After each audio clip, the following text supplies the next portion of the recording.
because he's charging me rent on something he doesn't even have to pay. So it's a power dynamic.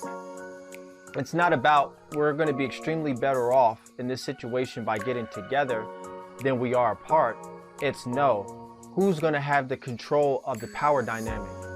And she's looking at that like, well, I'm not going to have the control because I'm paying him rent on something that he doesn't even have to pay money on anymore. So really, he's powering over me, and I'm losing out.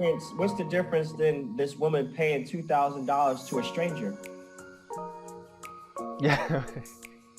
Like, this is the thing that I don't understand. Like, so you rather pay I don't even know if it's a white man, but it doesn't matter. It's not your man. Whoever you're paying is not your man. So you're paying $2,000 in rent for somebody that's not even in position to take care of you or do anything, that has no value to you besides giving you a place to live. So now he's giving you a place to live and you're dealing with him directly, and you find that it's weird that they find that wrong, but yet you're paying rent to a company that's making them richer, and you have no problem with that.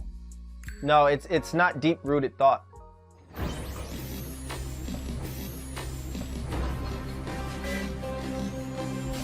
And now, Verbal Artwork Podcast with Mr. Rembrandt. All right, Raw Wilkes, I'm Mr. Rembrandt, and this is another episode of, we're about to go ahead and get into it. First off, to all the listeners, I want to say again, like I do, and most of the episodes in the beginning, is you can listen to the podcast on iTunes, Spotify, or any other platform where you listen to your podcasts. You can also become an exclusive member on patreon.com. For a small fee, you can become a member and get ad-free episodes and episodes early. And you'll be able to access the RSS feed. Also, if you're on YouTube watching this from the video cast, make sure you hit the subscribe button, make sure you hit the like button, and make sure you share this content on your social media outlets. So, without further ado, we're going to go ahead and get into it. Yeah, so this is another episode, Raw Wilkes. Yeah, we're going to go ahead and get into it. I mean, we could go any direction with, I do got some topics that we're going to hit today, but we can basically go any direction with this. If you want to set something off, I mean, you can go right ahead. I do have something that was funny that, I don't know if you've seen this on social media going around. There's this scenario that they were putting out. It was like a scenario basically regarding like a guy and a woman and just like moving in, right? So this is the scenario. I'll just read the scenario. I got the scenario right here. It's just funny because I was just looking at it. I was just looking at it the other day, but it's getting a lot of traction and there's a lot of different viewpoints. So the scenario is a man and a lady have been dating for a while and things are going great in their relationship. They usually, sleep over, a few nights a week at each other's place. She lives in a high-rise apartment downtown and spends $1,800 a month. And the other guy owns a house outright in the suburbs that's paid outright. So her lease is expiring, and with it comes a 10% rate increase, which will bring it up to nearly $2,000. So they were talking about, the conversation goes like this. As the conversation about moving in together came up, and they agreed that living together would be a natural progression of the relationship and also give them the opportunity to hit their individual financial goals more quickly since they would be sharing living expenses instead of paying double for everything each month. He presented her with a proposed budget based on half the cost of the household bills along with rental amount of $800 per month. The woman was flabbergasted. They are now at an impasse because she feels that she shouldn't have to pay any rent since he has no mortgage. And he feels that he sacrificed greatly to pay off his mortgage early without any financial help from her. And she should be happy because she's still saving thousands each month by living there. So the conversation is, in your opinion, whose position makes more sense? And there's thousands of just people saying that I don't feel like I should pay any rent because you're making me seem like I'm a tenant.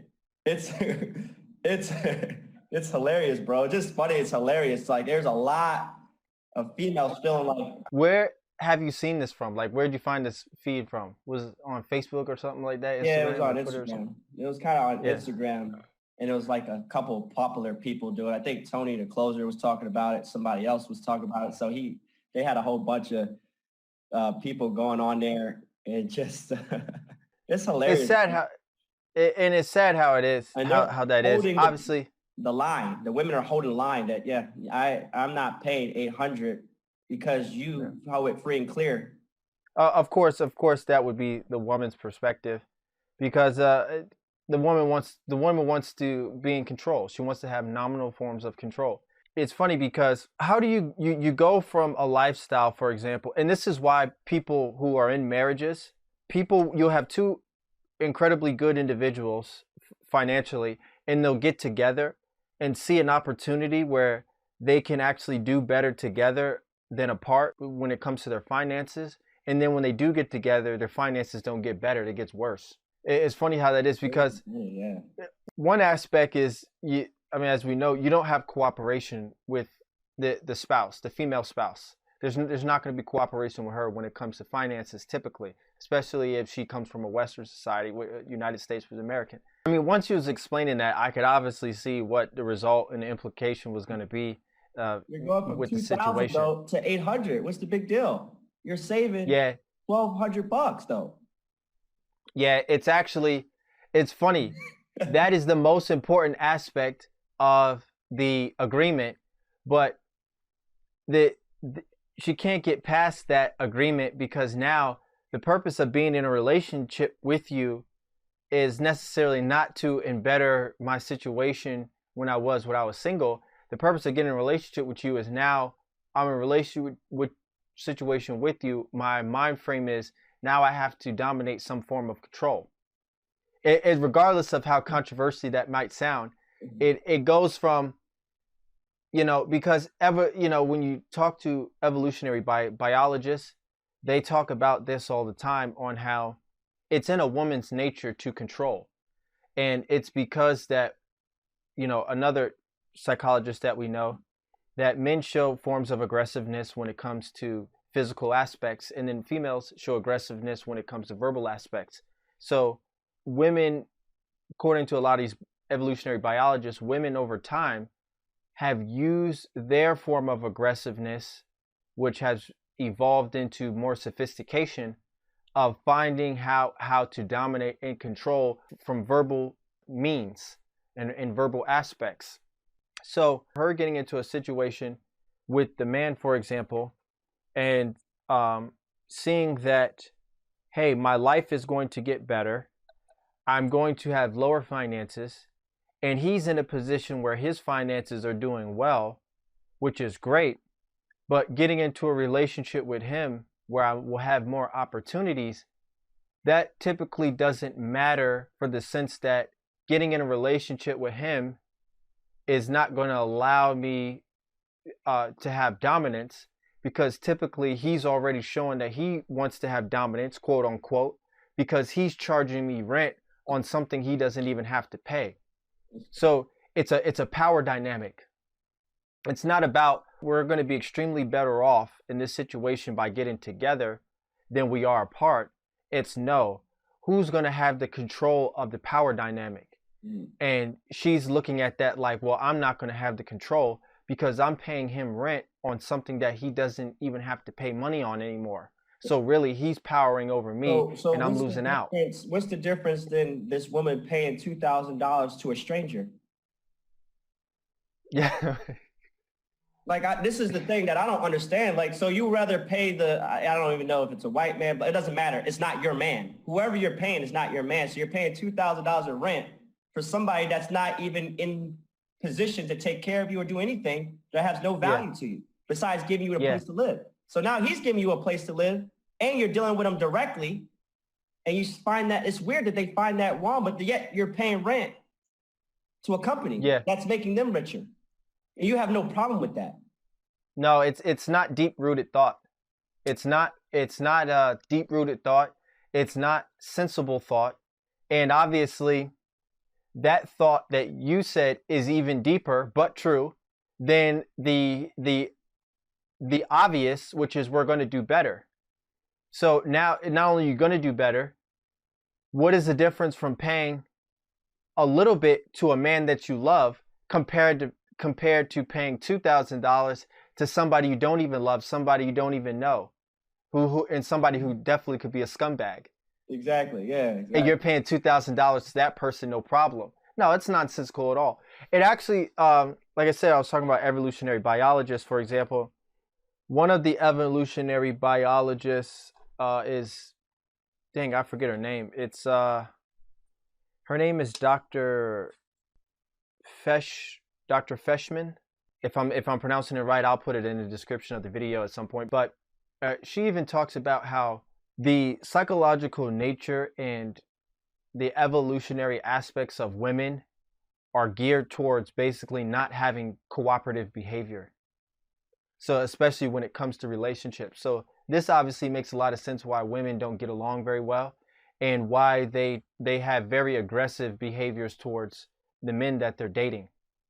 And it's because they're geared towards not having very cooperative behavior.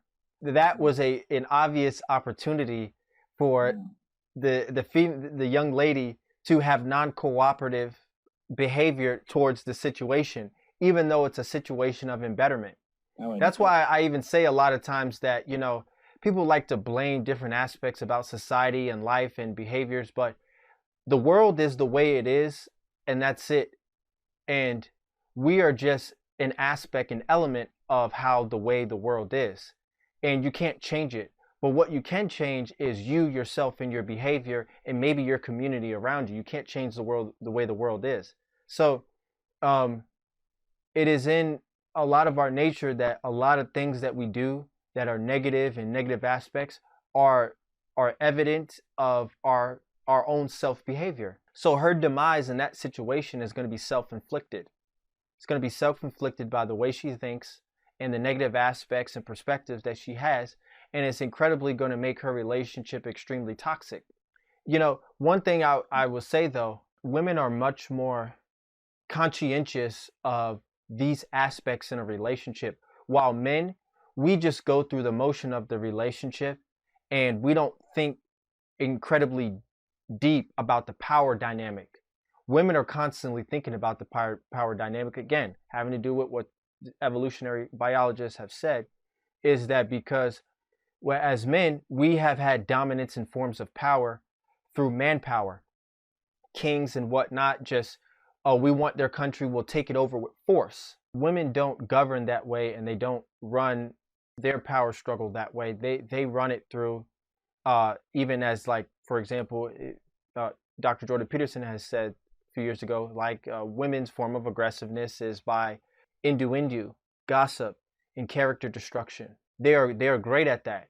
And when women are interacting with each other, there's tons of that. Meanwhile, when men interact with each other, we don't do that. And if we do that, it's subtle and it's obvious, and then we move on to another aspect of something that we have more focus on. But that is the immense focus of women all the time, every day. So this new opportunity that could be extremely beneficial to her, she's looking at the power struggle dynamic, not the embetterment, not the benefit, the advantageous opportunity. She's looking at the power dynamic. And she's looking at this like, well, whatever power I'm having over him now, it's going to subtly deteriorate, because now I'm going to be living under his roof, and now I'm going to be paying rent to him when he doesn't have to pay rent. He's going to be in power.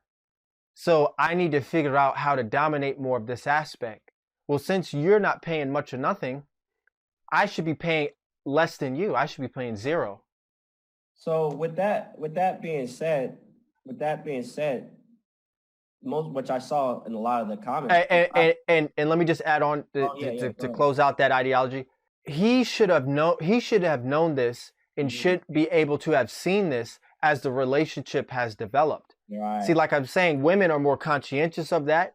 A lot of men are not conscientious of that. That's also why in a lot of relationships, for example, men just give up. They just give up, and they just fall under the power of their wife, and their wife just dominates them. We notice a lot. A situation we have where we worked with other men and other individuals where they can't even enjoy the environment that we're around, whether it's work environment or a playful environment, because their wife is calling them all the time to have nominal forms of power and control over them to the point where they're depressed and everything. But what the man does is, because we're not thinking of power struggles with our wives or with our spouses, we just fall into it and we just think that she's just being a competent or strong woman. We don't actually think of it as a way of her being power or control over us. So we fall into the behavior of just doing what she wants. When in act, she's incredibly conscientious of her behavior is keeping control.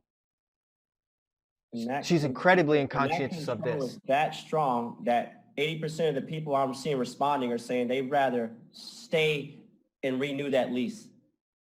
Why is it that stubborn? Why are they that stubborn where they'd rather not take the offer? And most of them are saying, I'd rather just renew my lease and pay $2,000 a month. Yeah. Well, again, for her to pay $2,000 a month, she's obviously non-agreeable because she has to have a good job. I don't care where you are. Yeah. To pay $2,000 a month, you have to be pretty successful. Right. True. Because I mean, I could say right now to own 2 properties right now in the environment that we live in, you could be less than $2,000 a month for 2 properties for where we live at. So for her to not even have a property and be renting and to pay $2,000 a month, she's obviously living in a big city like New York City or LA or something like that, San Francisco, something ridiculous. Yeah. So she's making high income, so she's probably not going to be non-agreeable. And was this a minority couple? This was a minority couple, yes. Yeah. So obviously, black women are very aggressive, and that's also due to evolutionary and psychological aspects about how minorities live in their life when men not being there in general. So women have a lot more aggressive behavior to their mentality. So there's a lot of psychological aspects that you can see from that, and it's a shame. It's a shame because she's the problem that she's going to have is self-inflicted, and she's going to make a very good man run away. He's gonna run away. Yeah, that's what I'm saying. I mean, I don't understand it, Rook. I can't. Again, with the biologist, Dr.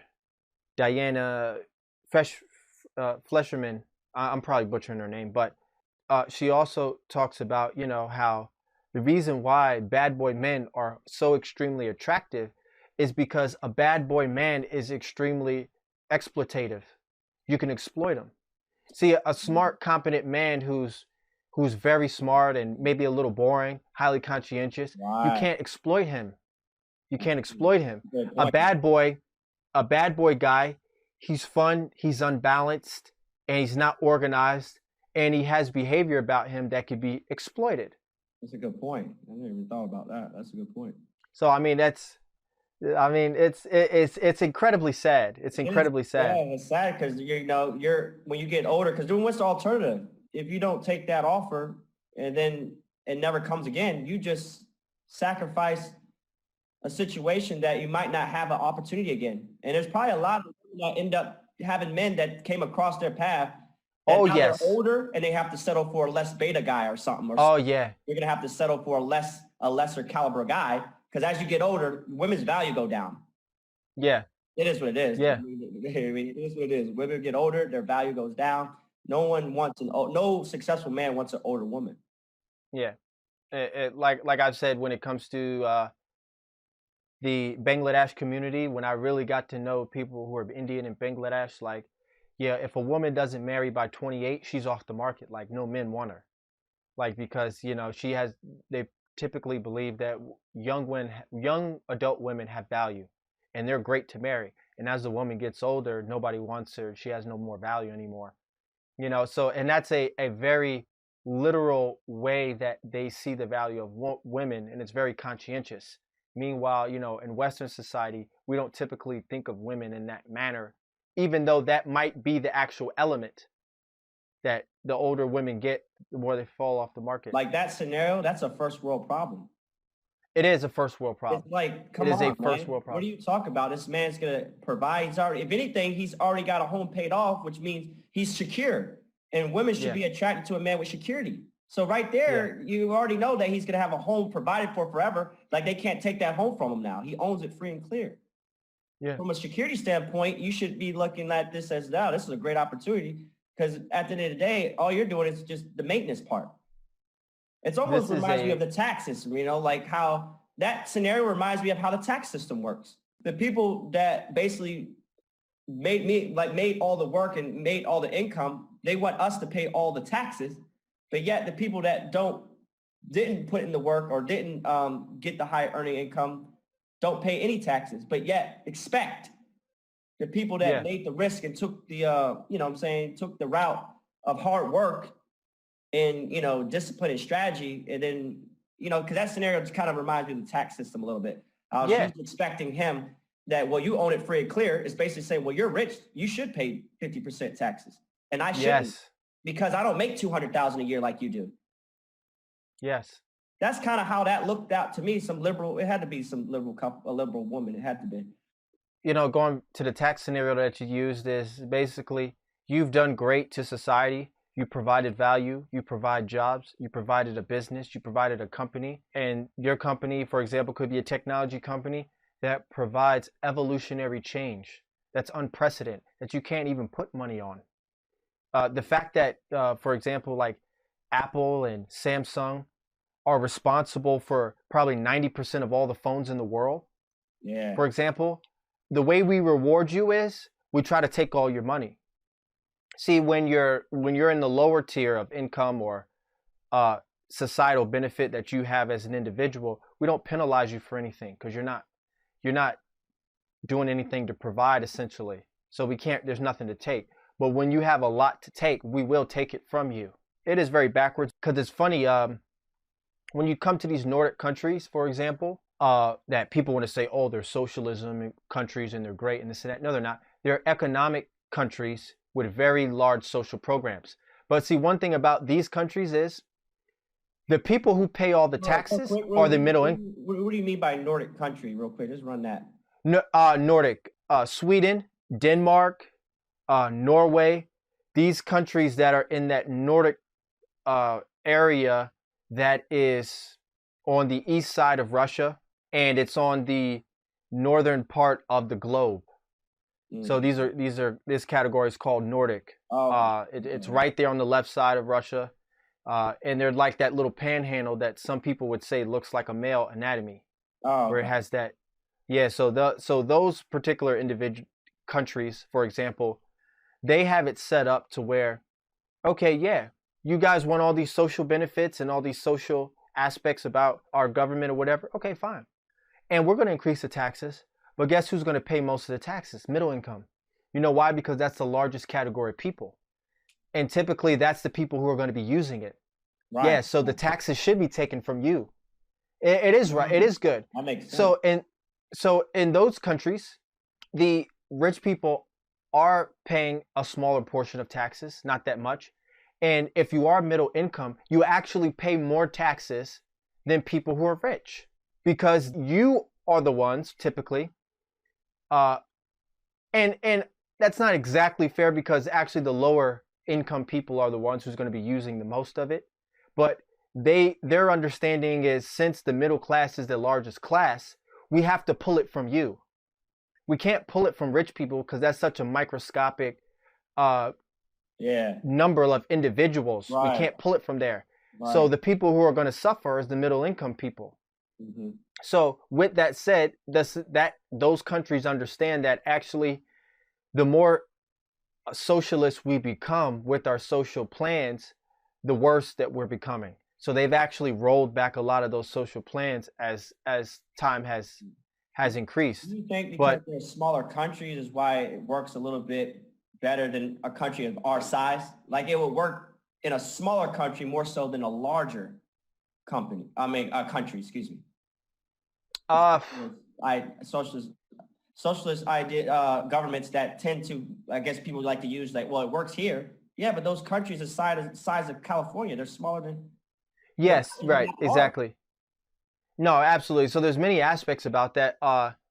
Three aspects about it is, one, they're homogenous countries, so it's actually easier to see what would work and what won't work. So homogenous meaning that they're all people of the same type. Blonde hair, blue eyes. It's easier to manage a country like that, when you know everybody's typically the same, right? So when you have a country like the United States where you have so many different races and so many different ethnicities, you have diseases that are going to be more prevalent in different races. You have behaviors that are going to be more prevalent in different races. You have economic ideologies that are going to be different in different races. In a white American community, for example, the understanding of investments in owning real estate is an extremely common sense ideology. But then we might go to a minority neighborhood, for example, and talking about investing in home ownership is something that's foreign. So there are many, and then also a lot of illnesses that are prevalent in minorities are not prevalent in white American people, and vice versa. So when you have a homogenous country to where you have blonde-haired, blue-eyed, white Caucasian people, which that's 90-something% of the population, you can say, well, we know in this population the diseases that are prevalent is this, and then these diseases are not prevalent, so we don't have to worry about that. We know that in our society, the poverty level is this, and it will always be at this number, so we can put this amount of money to take care of it, and there's not much change. So not only is it easier to manage, there's a smaller population. So it's a population of the same kind. It's a smaller population. And then these Nordic countries have complete monopolies over the waterways that are right there because they're on the water. So they own the port. Wow. They own the port of what comes in and out through that top area, that top northern eastern part of Russia or Europe, for example, and they're making tremendous amount of income. That's huge. Due to that monopoly. Yeah, that's huge. So not only that, they're getting their money from in a different way. It's the same concept when it comes to a lot of the Middle Eastern countries that are oil rich. Yeah. They're easy to build all these ridiculous, excellent, beautiful structures in the sand, in the desert, in nowhere, and build these beautiful architectural buildings that are ridiculous in the sand on top of water and stuff, is because they have oil money. So the amount of oil that is available compared to the population is extremely different. Right. But even those Nordic countries are seeing that is not the way, because we have gotten to the place we are right now because of not being socialists. So because now we're wealthy, a lot of wealthy countries want to adopt socialist behaviors. It's this progressivism and this ideology of I'm talking about the socialist countries that exist now. Where do you stop saying we want more and more? Does that ever stop? Or is that a human nature? Is that human nature to want more? It appears to be human nature, and it appears that it stops after destruction and rebuilding. Wow. To be honest, it actually is like a self-destruction to a rebuild. It's like you have a great society, and then it tears itself down with a new adopted ideology, because somehow being pragmatic and practical and having conservative ideologies from what has always made us great, all of a sudden now we need to change this ideology into more self-destructive behavior, because that's what people do all the time. And that now is going to, we're now going to destroy ourselves. And then after we destroy ourselves, we'll become something new. Jordan Peterson likes to make a lot of references from cartoons and movies and stuff. And I like to too, because they're basically, they're microcosms of life. So if you look at any artificial intelligence movie, right? Like AI, or the ones with Will Smith, or the ones that Steven Spielberg have made, or even the Terminator. In these movies, one of the messages always is that eventually in the future, the robots take over and they either start controlling the people as their dogs or animals with chains and stuff like that, because they're useless now, because they've become sophisticated, and or they just outlive the people and get rid of them because they have no more purpose and destroy them.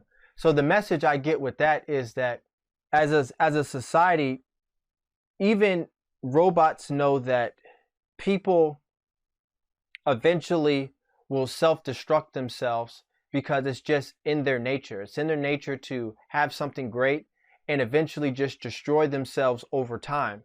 And even robots know that well, we'll just let them live on the earth for now because they're going to kill each other, destroy each other, start wars, and start frivolous forms of behavior and disease and spread disease in different ways and kill each other.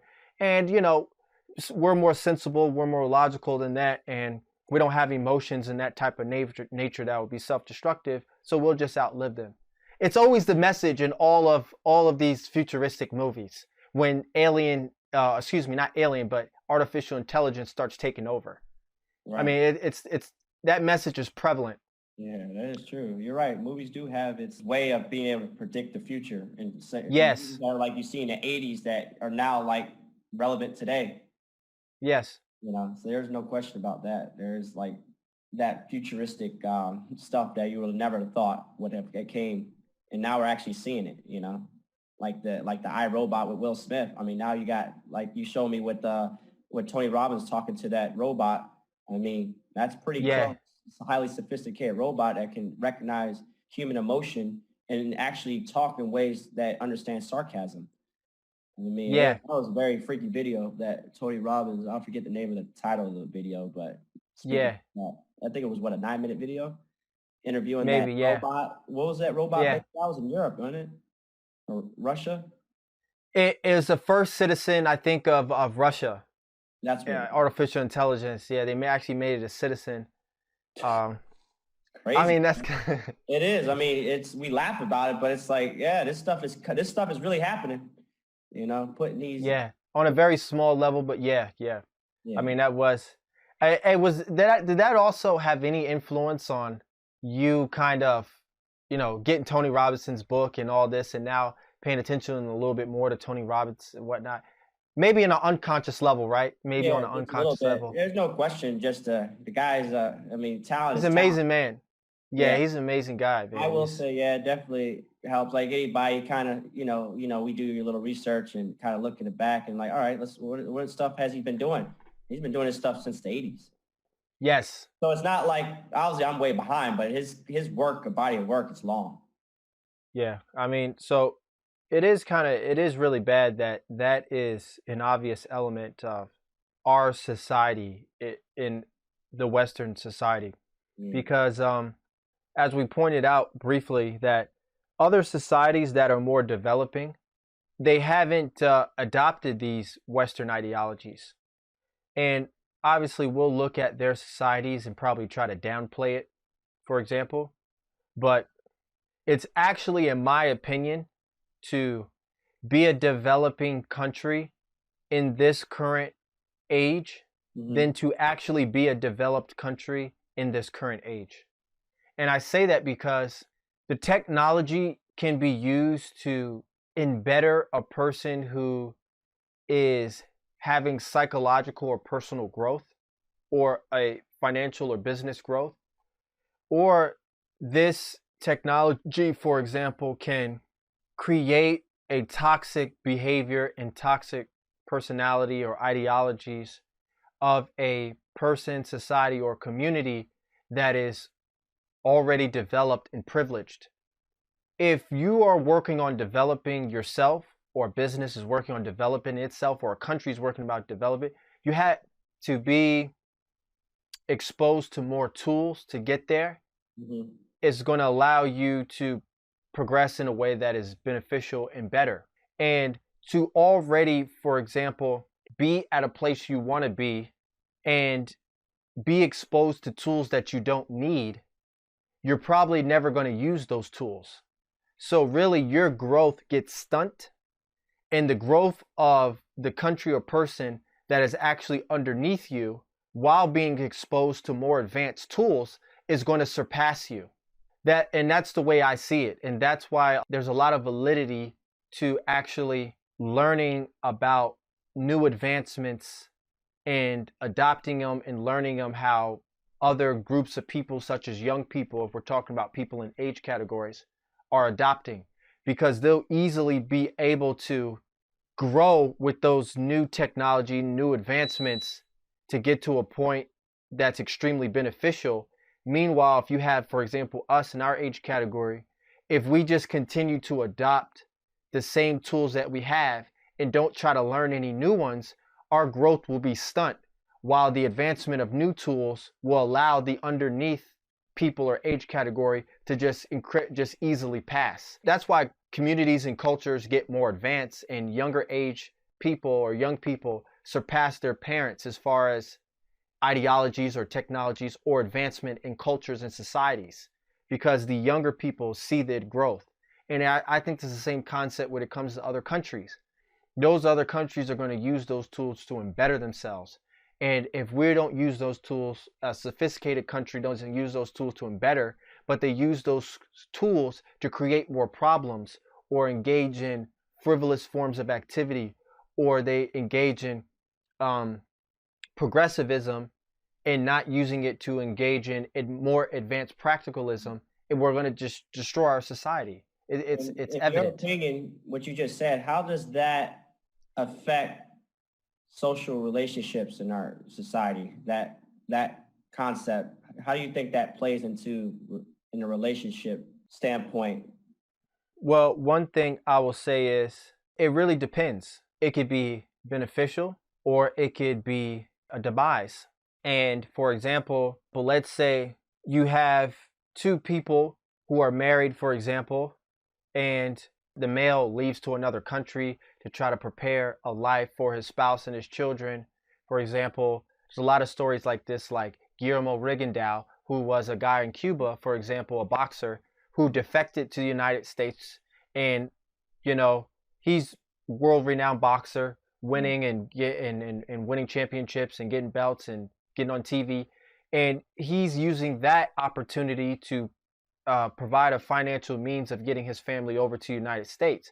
And then he might use the technology such as like Zoom or video chats or whatnot to continuously to communicate with his family in a way that is beneficial for them, so they can keep their bond good and straight and strong, so that he can do what he has to do to get his family together. But if you come from a more easier way of life or privileged way of life or privileged aspects where you don't have to do any of those things, you'll use the technology in a way that is kind of lazy, kind of ignorant, and kind of not in an embetterment. You might use the technology in a way to have more destructive relationships. For example, you don't need to, because you live with your spouse or whatever, or he lives nearby, you're not going to use the technology the same way that Guillermo Rigondeaux might.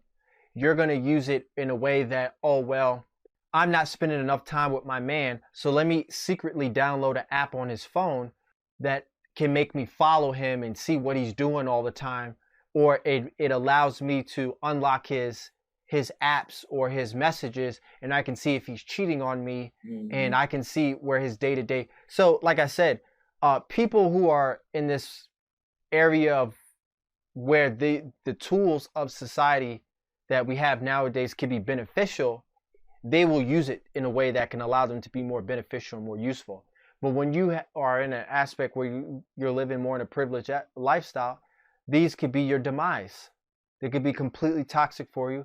It could be completely self-defeating. So we're seeing that a lot nowadays when it comes to our current environment of politics and how we are basically interacting with each other. We're using these social media and social platforms to not learn more about each other, but to find more creative and argumentative ways to berate each other, put each other down, and especially things like Twitter, for example, where it's just nothing but just a ego fest. I do have a question that I just want to get your opinion on really quick. Yeah. First question, would you agree that when it comes to marriage, women want to be married more than men? Absolutely. Okay, so good. So my question is, with the divorce rate being over 50% in America, and I saw a statistic saying that out of that 50%, 80% of the gender that actually files for divorce is women. That 80%. Yeah, it's about 70, 80%, yeah. And I guess if you get to like the minority community, it can tilt even higher. But in general, yeah, yes, 70, 80%. Yes. If you get a minority community, but my question is if women want to be married more so than men, but yet they're filing 80%, that means the men want to stay. So if you want to stay married, just stay in your marriage. Because apparently the men are not following as much as the women. The question is, why do you think that they are filing at 80%, but yet they want to be married more so than men, but yet they're filing higher? What do you think that is here in America? What would you think that your opinion on that? It's obviously going to be for different reasons why a person gets divorced. We know that in America, for example, the reason to get married is definitely a trophy. It's definitely a trophy for women. And I would definitely like to study more on the hierarchical aspects of women with each other when it comes to how they hierarchically rank each other as it forms to a single woman, as it forms to a married woman. And there will probably be some obvious implications onto how women judge other women when it comes to being married and not being married. I'm pretty sure there's some aspects when it comes to women, other women might say to one woman like, well, what do you know? You're not even married. And then there's probably a lot of aspects of women about bragging on how much power they have over their men. This is their locker room talk. So as far as the divorce is concerned, is a lot of aspects about women, for example, is women from an evolutionary perspective have used their verbal aspects as a way of getting power in general and over their man. And with that said, women typically have used this power as a way of trying to survive, right? Because men use their physical power as an evolutionary way to survive by force, killing prey and such not. So what women use their form of survival through verbal aspects. But this particular aggressive nature can absolutely positively turn men off. Right. So men, as a way of dealing with our emotions, us as men, we typically we don't really verbalize our emotions such as women do. So a lot of men probably shut down and try to deal with their significant, a toxic spouse in a way of not talking, not speaking, and becoming more distant.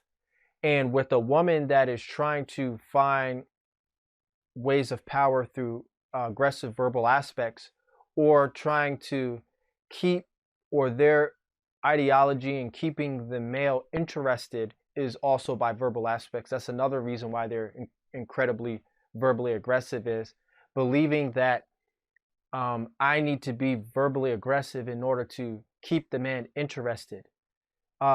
Side note, if you compare the evolutionary aspects of polygamy, why they've been so beneficial, and I hate when people try to talk about the negative aspects, it's just a Western thing, because there's not many negative aspects, so we can get into that too. There's more positive than negative.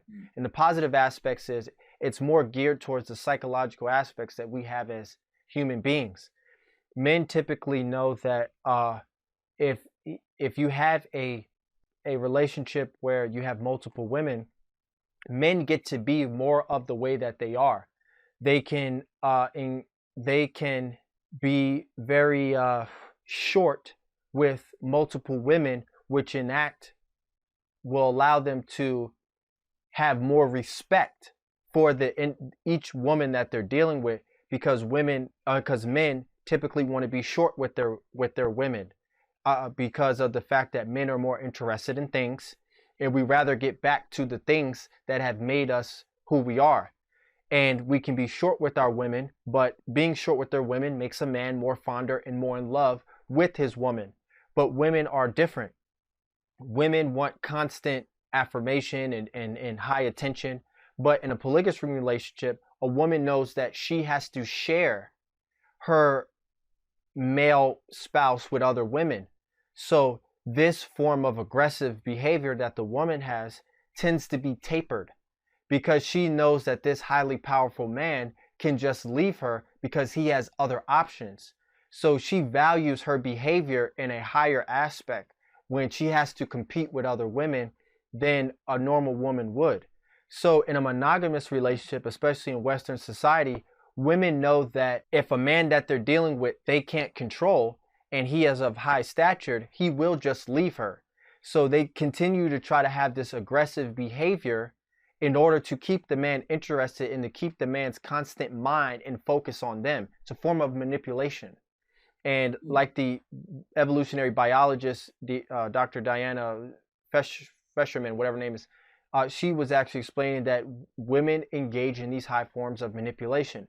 Now, some men, depending on who they are and their different aspects, it comes a period of time where they just shut down and they stop interacting, and they really just, the love is gone between them and their spouse. But men are more stoic than women, and which means psychological and mental toughness. And they will commit to say, I'll just stay with her because she is my wife and because I am providing, and there's a lot more dignity to that. But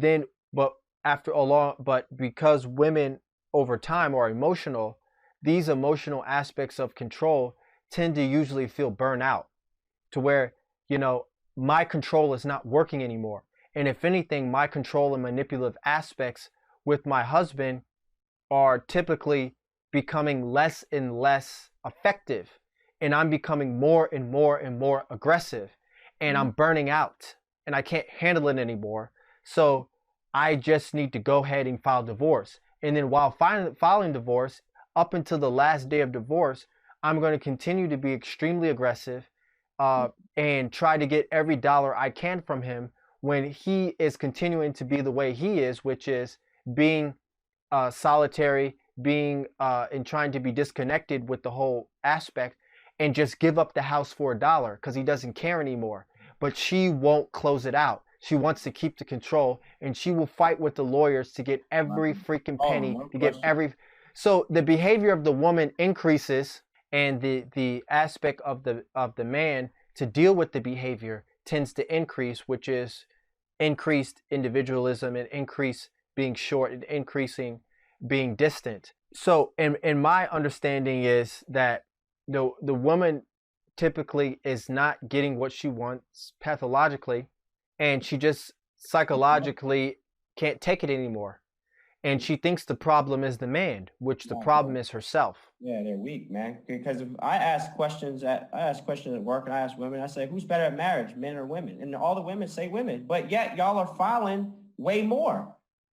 Yeah. It doesn't make sense statistically. If you're better at marriage, why is it that y'all file the most for divorce? Yeah, if you're better at marriage, right? But they'll say, no, we're way better in marriage than men are. You think it is, but statistically, it shows that the men are better because we're not filing. Yeah, see, that's the pathologicism that is amongst the women, which, a lot of people, they don't look at the stats. As we know, a lot of people think they're better than they are. Right. And even with the evolutionary biologist study, that a lot of people think they have higher morality than even Mother Teresa or the most highest moral people in the world. Oh, the femininity is losing. So another question is, do you think women get into the workforce and then this feminist movement is probably why the divorce rate's going up? Do you think that's a correlation? Yes, it is a correlation in a lot of aspects, because again, men in a relationship typically will not use their income or their job as a way of having power over their spouse. But a lot of young women and a lot of young ladies or females in a relationship will actually, in some way, shape, or form, try to use the fact that they're making more income than their man, or the fact that they own the house or in control of the financials, will try to use that as a way of having power over their men. So it definitely enhances and increases the manipulative and pathological behavior of some women who have those different frameworks psychologically about them when it comes to a relationship. It is another tool that they can use to increase the negativity. It makes things out of order, though. Yeah, no, it does. Look, man, you can have the money, but you still got to be submissive and feminine and cooperative and compassionate and all those other feminine traits. Right. And submissive, not like some people will take submissive, because I know how people are, and right. people are listening to this. They're gonna. So I'm gonna clear up the submissive aspect that we mean. We mean submissive in a religious term, where being submissive in the same way you have faith in the Lord, meaning that have your faith and have your trust in the Lord, and follow the Bible in a righteous way that is going to have benefit to your life. Not submissive that, oh, I'm gonna put this bat to your head, and if you don't do what I say, I'm gonna beat you up. Or you just need to do everything I say, and you don't have no opinion, you have no way to speak, and you just need to keep your mouth closed and be quiet. We're not talking about submissive in that form. We're talking about submissive in having trust and having faith that I'm going to follow what my significant other says without force, and know that that person has my best interest at heart. No, I was just saying, but to a woman in a relationship aspect, we understand having masculine traits, because obviously a man can be feminine and a woman can be masculine. So obviously it doesn't define, it's just traits. So we could just, right. So and you said this before, obviously having masculine traits in the workforce is beneficial, being super competitive, courageous, very, like you said, competitive, courageous, independent, disagreeable, these traits that are masculine work in the workforce to advance. But when it comes down to the relationship, having those same traits, your male and your female counterparts having those same traits is toxic. It's toxic. It can't have those same traits. Like, you almost have to come from work and cut it off. Like, if you're a woman that has a leadership role at work, you got to take it. When you come home, you got to cut that off. It's like, you're going to have to cut that part off, stop the independent, the giving orders and telling the person what to do and all that. It's not going to work in the home environment for most A-type men, alpha males. How about that? We'll just say alpha. It might work for a beta type of male, but really you don't want that anyway. So let's just be real. Most women don't. They think they want that. Like you said, they're hypergamous. They don't want a beta. They want to date an alpha guy. So that's not going to work. So the guy that you really want won't work if you don't learn how to embrace your femininity. So why is it that a woman wants to be more masculine, but yet men don't want to be more feminine? And I don't get it, bro. I can't process that. I don't wake up in the morning like, you know what? Let me become more feminine. But y'all have no problem becoming more masculine. The Overton window of the definition of being a feminist has changed over time.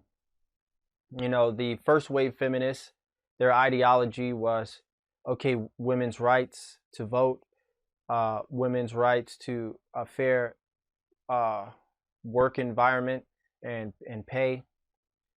Those were the focus on first wave feminists. But now over time, second and third wave feminists have wrapped their focus on micropolitics, which is just like social aspects of dominating feminism within a society. So one thing I'll add is, we can describe traits as masculine traits, feminine traits, but to be more exact, it's better to say traits that are more masculine, traits that generally are associated with masculinity, and traits that are generally associated with femininity, because these traits like social could have switched or been changed depending on evolution, or to label it a male trait or a female trait is to say that it could have never been different at any situation or any point in life. So they're not inherently masculine or inherently feminine traits. They're traits that most masculine men, adopt, or it's a trait that most female individuals adopt. Makes sense. That makes sense. Like you said, any gender could be either one. You can have either trait any given time. Yeah, exactly. Yeah, because like you were saying, generally, like, a lot of women right now are trying to adopt traits that are masculine. But they're still females. Still females. Right. Essentially trying to mimic behavior, and a lot of that. To add to that, a lot of women believe that in order to succeed, they need to be more like men. And that's the problem. That is a huge problem. Say that again. You think that's instinctive, though? I don't think that's instinctive on a level that is instinctive that we need to breathe or we need to eat food. No, I don't think it's instinctive that way. But has it become more of an unconscious way of life for females, depending on their environment or who they've been subjected to or how they've been subjugated? I do believe that. One thing I'll say, like I see all the time, and when I just from things I've noticed from women is that, or single women, I've noticed a lot will say things like, "I'm gonna make sure my daughter gets a proper education, so she'll never need something from a man." So things like that are negative implications to a young woman's mind. So Yes. over time, she's going to look at men as a tool of some sort, not a need. Not I need a man to have a nice, healthy relationship and family, and he's going to provide benefit to me that I can't provide to myself. It's no, a man is a tool maybe to pay my rent or to take care of me, And we're or more he's a than just tool. finances and resources. You know what I'm saying? As a man, you're more Yes, than just finances and resources. That's a slap in the face to think that's all we bring to the table. but see, to me, and obviously this behavior it's prevalent amongst white Caucasian families, but it's also prevalent a lot within the minority community, and it is a result of broken families and broken environments. There you go. To tell the young woman or the young woman especially that you don't need a man, because difference is we know the implications of how young men are affected without a father, but the implication of a young girl coming up without a father is that you don't need a man. That's how you make a young woman cope with the fact of not having a father in her life. You don't need a man. You get aggressive, because I remember dating a young woman before who didn't have a father, and she typically didn't have men in her life that were there to take care of her and the children that she had. So I remember she would discipline her daughters very hard. And I used to think to myself, like, damn, don't you think you're going kind of hard on your... And she says, well, I have to be the mother and the father. So there's a lot of these implications, like before, for example, before segregation, minority families were very healthy Traditional. in forms of, very traditional in forms of men and women in having a clean, healthy family and raising children. But then when segregation happened and the indoctrination from Lyndon B. Johnson and expanding the welfare state, it has, taught minorities to, it's okay to be broken families and to get on welfare and father absence.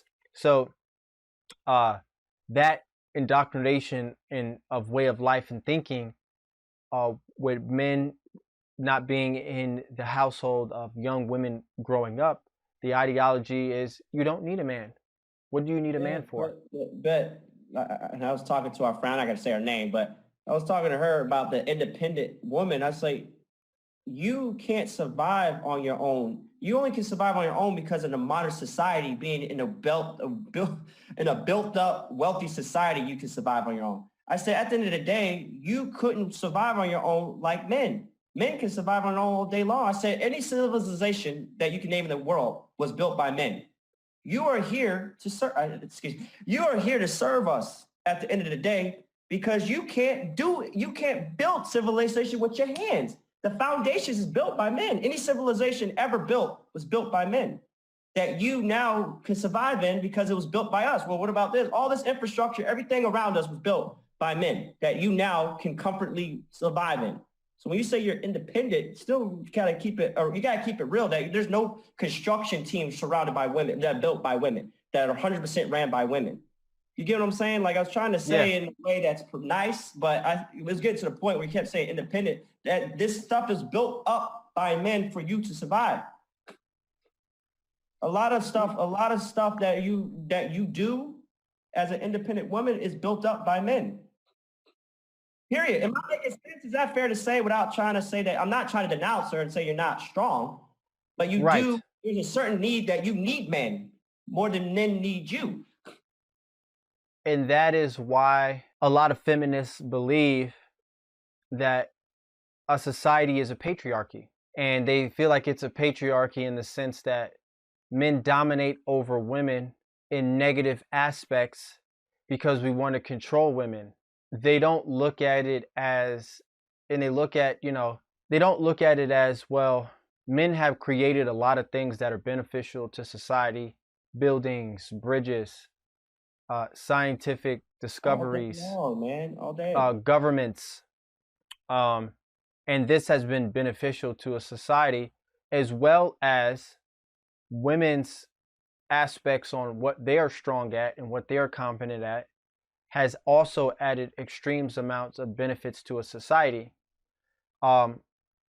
Men doing very extremely harsh jobs to build bridges, to go into coal mines every day that were extremely dangerous. The death rate was ridiculous. The amount of cancer that they were breathing in and getting all the time, but having the backbone of a woman and a family at home were making those men very giving them the strength and the stoicism to move forward. So it is synergistic. And it is working in tandem. But a lot of things that we know to be true in a society is very psychologically unpleasing to people. So a lot of people want to, especially nowadays, create perversions on how we think about a lot of aspects of life. And perversions it's an ideology that you change, that is not true or that is different, and you change it into a normal way of thinking. So with these perversions that are happening in society, a lot of women, a lot of people are finding more ways to cope with ideologies and things that they don't typically want to believe because it makes them upset. It makes some women upset to know that bridges were built by men, or for example, bridges were built by men, or societies were built by men typically. Not that they didn't have influence in it. It's physical though. We're more physically stronger than you. That I was trying to explain that to her. It has nothing to do that we want. It's just how we're designed. My grip strength is a lot stronger than yours. I can pick up a brick, put it on, and do it for hours. Yeah. Why would you want to compete? And I said that to her. So why would you want to compete with that? Yeah, and that is. And I asked her, so do you want to work 100 hours a week, every week for the rest of your life? There's men that actually want to do that, and it makes them, like I said, men live to work. You work to live. It's two different types. Yeah. Me and you absolutely live to work. I wake up in the morning to work. I love it. Yes. You work to live. Yes. You can't compete with the latter. You can't compete with us when we live to work. Right. And you say that you're stressed. I'm not. Oh, I'm stressed doing all these long hours. I said, I'm not. I mean, me and my boys doing full job on top of entrepreneurship, and it's not even a big deal. 7 days a week.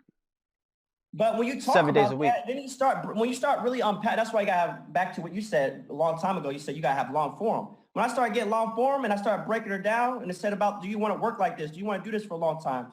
Do you work to live? She says, you know what? I really would, I'd rather have a man and not have to work and be home. And when you started really breaking it down, I would want to be home, not really have to work every day, have a man that can provide, let him do it, and just focus on the home because I'm getting tired. I'm getting worn out. I'm getting beat down. You know what I'm saying? I don't want to be in this life for 50 years, 30, 50 years like how a guy could. But when you finally have that long form, then it's like, why can't y'all just admit it from jump? Why do I got to peel the layer and keep peeling the layer? Because you guys really don't want to do this. You say you do in the moment of your career, but you really don't want to do it at the rate that most men will. No, I mean, absolutely. Jordan Peterson talked about that a lot, and it's, obviously when it comes to aggressiveness, generally in a society, if you were to do a random sample, pick a random sample of 10 people, typically when it comes to aggression, 60% of the people in the sample will, when it comes to higher aggressiveness, will be men, and 40% will be women. But when it comes to the top 1% of aggressiveness, it's all men. So with that aggressiveness and that type of behavior, the fact that men undoubtedly will work these ridiculous hours, sacrifice their life, sacrifice their family, sacrifice hours, have extreme amounts of delayed gratification for years and decades, to sacrifice everything to build something that is making a dream into a reality, is something that is extremely beneficial to society. But when compared to young women, for example, it's not anything that's prevalent.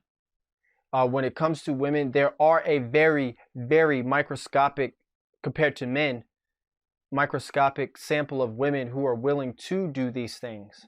But typically, like Jordan Peterson has said when he had done studies on women and men in law firms and their progression, a lot of the women who were dominating in the early stages of the law firms, for example, were women. But once they got to the age of around 30, for example, they told themselves, they got burnt out, and they told themselves, why am I doing this? Why am I working all these ridiculous hours for all this ridiculous pay and trying to do this and that and get my own office and do what? I'm okay with working a regular job in this area, this field, normal hours, getting normal pay, and I find more validity in actually having children and being in a relationship with a man. And I don't mind being with a man who actually is hyper aggressive and working these ridiculous hours, and sometimes sacrifice not being home all the time, working 100 hours a week, 7 days a week, and having that type of behavior. So we revert back to what we instinctively have in us, which are, women are typically more nurturing and more apt to engage in that type of behavior, and men typically are more interested in things and can have obsessive manners into being hyperly competitive with getting to the top, which women don't have that nature. But there's this perversion when it comes to progressive ideologies that, men are in those categories not because they are good at those things, like men are good at things and women are good at people. It's not because of that. It's because men are a patriarchy, and that's how we need to look at it. And us as women, if we want to do well in society, we need to compete with them, because we absolutely positively can compete with them when it comes to these things. And if there are aspects about it that looks like we cannot compete with them, what we'll do? We'll try to change the rules to make them more fair, because the rules are also set up in a way that only benefit men and don't benefit women. Now, these are these third-wave feminists who basically are man-haters, and they have negative aspects about men. But the fact that men are hyperly aggressive and they're good at building things and they don't mind building things, and we have the strength to build things, because easily in society we could have made where men are weak and women are weak as far as physicality, and men are not very aggressive and women are not very aggressive, and then we wouldn't have the type of society we have. So it's great that men are the way they are, and it's great that women are the way they are. And stop trying to think about negativities, that the fact that the way we are is bad and the way they are is bad, because we are extremely beneficial to each other. And that's what we need to focus on. But there's this omniscience that everyone is having nowadays, on where they believe that there's this omniscience that people believe that, we are just like men and we can do things better than men. And we need to compare ourselves to men. And there's omniscience when it comes to that category. And there's a omniscience in a lot of aspects. And we got to stop doing that. We have to stop doing that. We are individuals, and we need to focus on how we are as individuals and respect each other as individuals. And I had a motivational video that other day that was created. I had, with some work that I'm doing that hasn't even been put out yet. That's in the work of where I'm actually talking about this a lot, that even when it comes to basically, somebody who told me that I offended them or something, like a couple weeks ago, and then different things that I'm seeing when it comes to these political aspects. And the thing is, when it comes to these things, is stop comparing yourself to other people, Right. men or women, and Exactly. stop believing that everybody should act the way you want them to act. So what if a lot of people respect Trump because of the fact that he's one of the presidents in a long time who've actually done what he said he was going to do, and he actually signed a lot of bills and was working every single day. And that's why he was in the media every single day, because he was doing something every single day. There's no way he could have been in the media every single day if he wasn't doing anything, right? So it's just the things that he was doing a lot of people don't agree with, and there's a lot of people who do agree with it. But to judge him solely on his behavior is a lack of you as an individual on having high awareness as a person, Right. because you don't accept different personalities, you don't accept different behaviors, and you think that a person should only act the way you think you do because you compare yourself to other people, and you need to stop doing that. Sick. If you want to be an open person, you have to accept all different types of people, right? You think you're so, a lot of people on the left want to say, oh, we're the better people, we're the more compassionate people. If you're so better, if you're so compassionate, why don't you accept all different types of personalities? Why do you only believe that your way of thinking, your personality is good, and you're very intolerant to other ideas? Conservative people all the time have long form conversations with people who they don't even agree with. But people on the left, for example, can't even have long form conversations with each other because there's so many different categories of being liberal. It's disgusting. And so women also, and women and men need to adopt those behaviors or stop comparing each other to each other, because we are not the same. Men are tall, heavy, and big, and we die earlier because we have testosterone. Women have estrogen. They're more compassionate. They're more intellectually aware when it comes to verbal aspects of communication. That's why women do great in English and men don't. Men do great in math and not very good in English, because men are more focused on things that have to do with conscientiousness and mathematics, and women are more focused on people. We need to stop comparing each other to those different aspects. So it not only is it political, it has to do with men and women, and it has to do with our society, and it has to do with everything about it. No, man, you just hit the nail, hammer, hit the hammer, man, on point, like always. We have to stop doing that. We have to stop. Stop comparing yourself to rich people. If you're going to compare yourself to a rich person, take what they're teaching, and try and help yourself with it. Don't look at what they're doing and have resentment, malevolence, and evilness, because all you're doing is feeding yourself death. Man. You're feeding yourself death. As Sadhguru says that, for example, when you tell yourself negative things or you have negative ways of thinking, you feel disgusting and you feel bad because you're telling the mind that you want to die. You're telling the mind that you're depressed, your anxiety, and the mind slowly releases toxins in the brain, in the body, so that the body can destroy itself over slowly, because you're telling yourself that you don't want to be here anymore.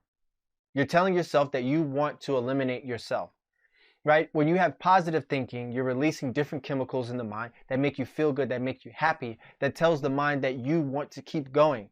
So to have malevolence, to have negative ways of thinking, and to have self-destructive behavior is going to do nothing but destroy yourself physiologically, psychologically, and spiritually. You are destroying yourself.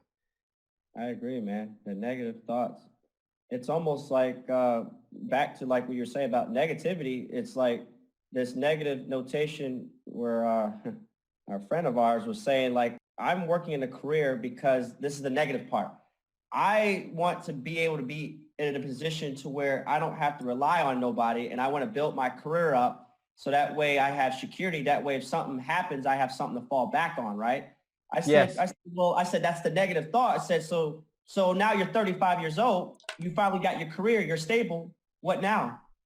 I said, that negative thought. I said, no. I said, no, go ahead and say what you said. As an independent woman, I don't want to get married young. I want to be independent and I want to be able to get financially stable. I said, while you did that, you sacrificed your womanhood because now you're 35. So now after 35, now what? Now we're talking about at-risk pregnancy. Like at what point do you make a negative thought and you're trying to build this thing that you consider positive, right? That you consider, and this is a lot of women think like this. Like, I need to get this in order. But now you're 32. Now you're 32 years old. You're 30. Like other women are getting this at a younger age, and they're realizing that you can't fucking put your career. You sacrifice basically your prime years. For what? No, for what? To keep real, I said for what? So you could have. Is that really going to make you happy? Are you really happy about that decision? And then you really make them think, and they start almost crying a little bit But it's like you start tearing a little bit because of the fact that you realize it's like it wasn't really worth it.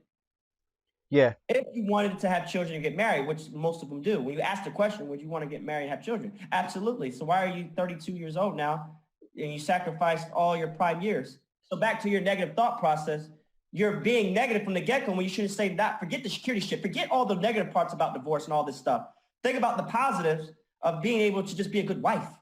What makes you be a better wife and be able to be a stable woman to be able to sustain a long-term relationship. Not if it gets divorced, I'm 30 thinking, well, if I get divorced, I can fall back on this, and a man leaves me, I can fall back on this. You're already thinking negative from Jump Street. Yeah. And that negative thought process made you miss out on plenty of men that probably came through your path that you missed out on because of the fact that you want to have security. Yeah, your victory, if that is a victory for you, your victory has defeated you. Yes, I like that. Yeah. Your victory has defeated you. Basically. Because that's not actually what you find value in. Society has told you that's what you should do, or that's what you've believed that you should do. And you've lied to yourself. And while you might at some point reach those goals that you had, your victory has defeated you. Because that's not intrinsically what you wanted. That's what you did, and you know, that's what you believe. And that's why, you know, it was Warren Buffett who said, you know, he had a conversation with a young entrepreneur who said, you know, I'm going to do this, and after I complete that, I'm going to do this, and then after I do this, I'm going to complete this, and then I'm going to move on to this. And then Warren Buffett was like, well, you know, when are you going to actually move into what you really want to do? Oh, well, I'll get there sometimes.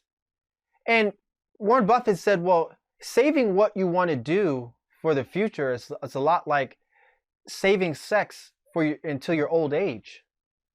It's not something you should do.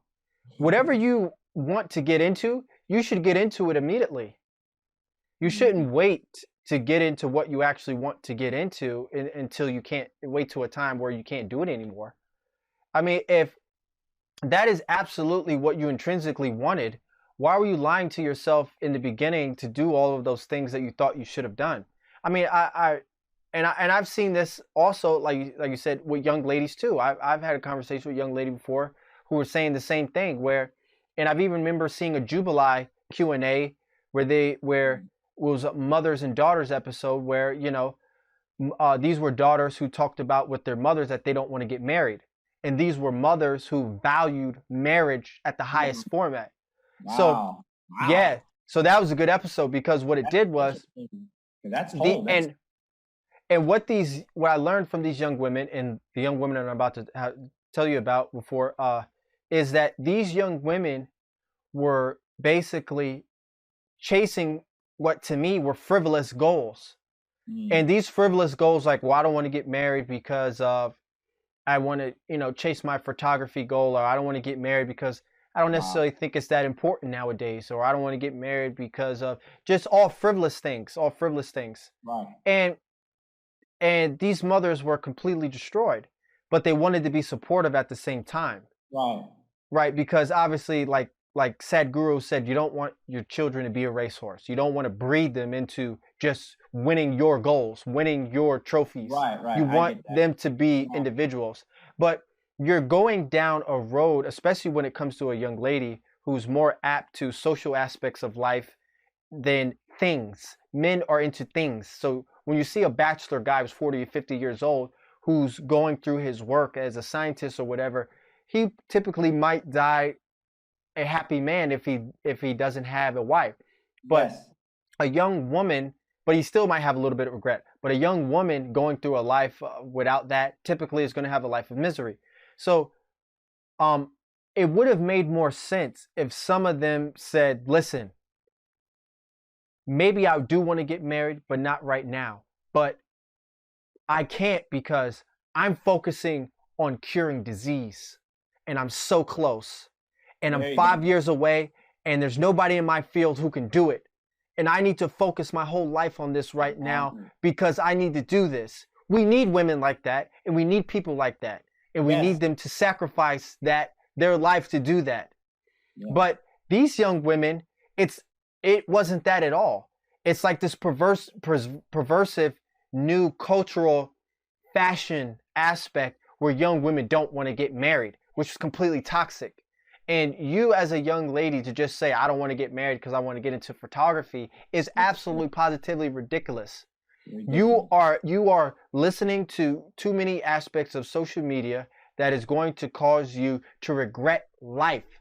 Because when you're too old to where having a high risk pregnancy or these different aspects, or you're now 40 something years old where you're not as desirable to men in the marriage field, you're going to be resentful, you're going to be malevolent, and you're going to now have this third wave feminist thoughts of negativity. You're just going to be negative now and when it comes to men and say, well, the reason why life is so bad, it's so terrible, because you're going to be resentful, and say because of those nasty men. But you brought that on to yourself because you're lonely now. Yeah. And to justify your loneliness, it's not your fault. It's somebody else's fault. Absolutely. Deflection. Yes. That's a part of self-victimization. Deflection. Yes. And deflection leads to what? Deflection is a type of coping mechanism. Yeah, I'm going to say depression. Yeah, yeah. You're deflecting depression. And a coping mechanism, you have to be sad, depressed, anxiety in order to develop a coping. You're coping from those feelings of depression and anxiety. Yeah. And you're trying to give yourself medicine. The coping mechanism is medicine. It is. But it's funny, we speak to them. You speak to them, you speak a long conversation, you crack them. Because they all want the same thing. They all, not all, but most average women want the same thing. I want people to chase their goals. Yes. I want everybody to chase, even women. Because there are women who you can still have a healthy relationship by treating your Absolutely. Absolutely. There's plenty of women that value, like, for instance, there's a couple guys at work that have high earning women, but they're still very, very traditional. Yes. And it's like, what makes you think that they could do it? They could do it and they still have healthy relationships. They're still at a high earners, but when they come home, they're very traditional. And they still let the man run the house. But yet some other women or other women can't balance it like other women can. Yeah. You can still have your career and still be a great wife. Right. You just have to have the compartmentalization to separate the two. Yes, to separate the two. Like it's one or the other. Like, yeah, you can still pursue a career and still have a man that, supportive and that works out. But again, your timeline, unlike us, it is what it is. It's not fair, but it's reality. You have a timeline that's a lot shorter than us. You have to get your thing in. You have to get your life in order in a lot quicker way. You don't got time to be playing these games of trying to be independent and playing all this little semantic shit. And women know that. While you're playing the games, you're losing. While me and you are building, and we still can get a 22-year-old, 23-year-old wife. Right. Our time. We don't fall on the same time clock. Yeah. No, and women know that. That's why women typically tend to mature faster, because of that element of society, knowing that, and when a woman starts getting her menstrual, she understands that I'm now fertile. And this is my time I need to start being mature because I have a responsibility.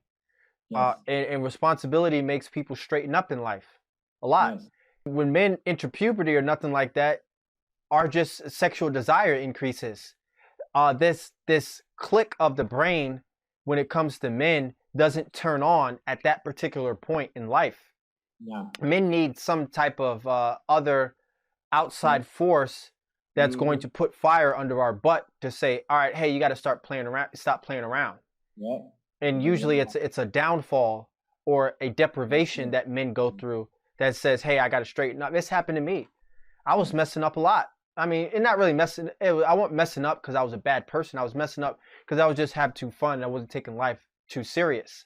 And then when I got in a point of deprivation, I put a fire underneath my butt, and I said, I changed my neuroplasticity, and I said, well, if I don't change my behavior at this point in life, I'm gonna die. So that was enough energy to say, hey, you got to straighten up. And now it's so ingrained in my behavior. We work 7 days a week. I mean, we work 7 days a week. Every day, bro. Every day. And I love it and I enjoy it. Yeah, it is. You're right. It is a maturity for guys. I like how you said that. It is usually something. There's some point that says, all right, now I gotta be more responsible. I gotta be independent. And a woman's not gonna take me serious if I'm a bummy guy. If I'm a bummy guy, I don't have my stuff together. You're not gonna be able to get ultimately a family life. For us, obviously it takes us more time. That's why I think for guys in your 30s, it's probably better to start building from a family standpoint than earlier when you're still trying to figure it out. Right. Figure it out just because of the weight of our shoulders from a financial breadwinner standpoint. That you just don't. It is what it is. Guys are not making their most money until they're later in life anyway. From an income standpoint, it is what it is. From an income standpoint, I think it from like 35 to like certain. Then it starts falling down once you get into like your 60s or something. But it's that prime primitive years when we're making the most money is probably when we can really start considering a family. And women, their most valuable is when they're like between like fucking like it is what it is from like 19 to like 24. It's like the prime years, 25. After that, it starts kind of like when you start getting to that 30-year range, it's not something somebody's trying to have 3 or 4 or 5 kids with a 32-year-old woman. Right. That's what it is. Right. But they know that, but it's like how many times you have, how many options you had that you passed off because he didn't have this or he wasn't this perfect. People want the perfect man because of social. I think social media in the modern age keeps making people try to find a perfect. Everybody's trying to have a perfect matchmaker. Oh yeah. There was none of this existed because no one knew. No one knew that the woman over here had this, the man over there had that, and everybody kind of probably dealt with certain issues. It's like, okay, how about Tone respects his wife and she respects her husband, but we know we're not super compatible, but we respect each other. Yeah. But we can live a healthy relationship because as you get older, it shouldn't even be about love. The love shit. Keep it real rude. The love shit and just respect me. I respect you. We have our family. We move the fuck on. And I know like, she didn't like that because she was like, what are you talking about? Where's the love? That's fairy tale shit to me. And there should be some of it, but I'm saying more of it. I would rather be more respected. Yeah. From a day-to-day standpoint as we get older, because that shit's going to fall off, the love shit. That is some 22-year-old, 22-year-old, 23-year-old, 19-year-old shit inside the stomach, light feeling. We're not going to get that. I told this chick, we're like in our 30s. We're not going to get that in our fucking 30s. Yeah. Is that we shouldn't expect that. You should expect respect from one another. Yeah, the fairy taleism. Yeah, but the this and that. I'm like, yeah, that's great, and he should get it, but you shouldn't expect it the same way as you were a teenager. Yeah, the fairy taleism. There's a very fairy tale aspect about and that's why a lot of these like Cinderellas and Goldilocks and all. That's why these are so prevalently. They're microcosms of how. Women see they view life, and that element has definitely increased now because now, as we know, for example, if we were to go out to the restaurant or bar or club somewhere, hey, let me get your number. Oh, I don't give my number out. Like what? Yes, You can have my social media. Any young lady who responds in that manner, I dismiss them. If you don't have enough openness or forwardness with me to exchange numbers, I'm not going to play the social media game. Let me look at your social media. Let me peer into your life. Let me see what you're about. And let me decide if you are amongst the category of type of person that I want to be with so I know whether or not I can rapidly move on to the next. Right? Especially with the fact that these dating apps, when they first came out with these dating apps, young ladies were still more apt to go out with you if they met you in person rather than actually meeting a guy on a social media or dating app. You know, because there was like, oh, you know, well, I'm not going to meet up with you. I don't know you. Remember, because you're on MySpace, you're on the, I don't know you. Yeah. I'm not going to meet up with you. But now it's like, oh, I'm not going to give you my number, even though we're in person. I'm not going to give you my number because I don't know you. I'm going to give you my social media. So there has been this switch. Yes.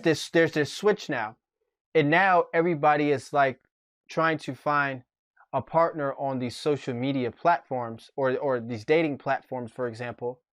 And because they're exposed to many different people, more people than they would ever be exposed to going to a club or a Exactly. bar at one time, now you can be picky. Yes. And Yes. now you can be picky when you shouldn't be. And Yes. now people who actually might be great for you, you pass them over because you have this, you're You not think looking you're for what you here, want. you're You're really not, your rankings here yes. And because you're not, you're being picky, not realizing you're not even this high caliber woman. You're not a supermodel. yes. The expectations are definitely on a different level. And it's harder for you to even come down and humble yourself because you're looking for what you want instead of what you need. And you might not even find what you need because of the fact that you have so many opportunities to get what you want. So there's Yes. even an aspect of where it will stunt your self development in a positive direction. It can actually keep you negative. It can actually keep you in an area where you're not getting extremes amount of benefit. And these social medias, let's keep it real, Rug. It's a hump fest. It's to Tinder, the swiping left, the Yeah, it's a bumblebee and yeah. all this stuff. And that was why I was telling the chicks, I said that's why your the price of sex has dropped. It's not even expensive, probably like it probably was back in the day. It's cheap now because people are smashing people. You're having sex on the first night off a swipe. We have sex first, then we talk later. Yeah. There's a lot of that. You guys have no value to your shit, and you like to think there's value to it, but there's not. The market has dropped. The price of vagina has dropped a lot.